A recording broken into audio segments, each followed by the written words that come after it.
of our Vancouver Yoga Center in Vancouver, Washington. And I have been incorporating some more educational tools into our practice to help us really learn what movements are happening or not happening in our body, and how to make our poses more effective and less strained and more functional. So we have been working with really understanding our pelvis the last couple weeks. We're prepping for a very deep pose of pigeon pose, which is a hip flexor, and a very complex pose. There's a lot going on at the hip socket and at the pelvic base. So we are really learning more details how these movements really occur in the pelvis, and what movements do we want to feel, and what movements do we want to encourage. The first lesson was that our sit bones should widen.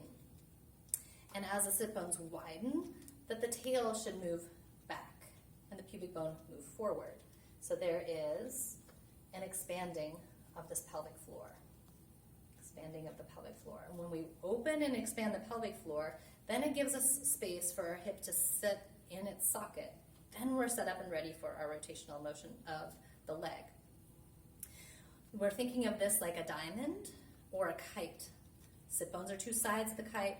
Pubic bone, tailbone are the other points of the kite. Tail, of course, being where the tail of a kite would be. And this motion should happen whenever we bend our legs. So I'm going to set this down. And this is a little experiential thing that you could do. You grab a hold of the sit bones, and when you bend your knees, try to separate your sit bones apart. They should naturally want to.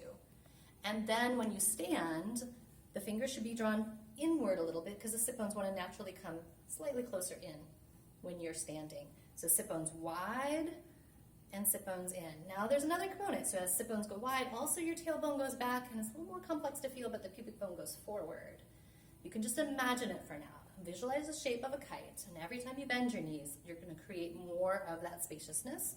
And when you straighten back up, then the sit bones will come a little closer together, the tailbone and pubic bone might shift a little bit. When this is elongated like this, it's also what we call eccentrically loaded. Your pelvic floor is strong and long at the same time. Eccentric contraction, strong and long at the same time. And it supports the pressures that are coming down on it. It supports our organs that press into it. So sit bones wide, and then they start to come back in. You can also now turn your feet out, go a little wider.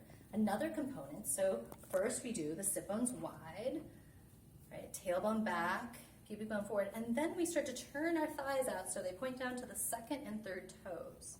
And then we come back up, and the sit bones might want to come in, and the knees might want to come back in. So that's our first stage in rotation of the hips. Sit bones go wide, and tailbone back, pubic bone forward, and then externally rotate the legs so that they point knees to the second and third toe. And that's our first tutorial in prepping us for our pigeon pose.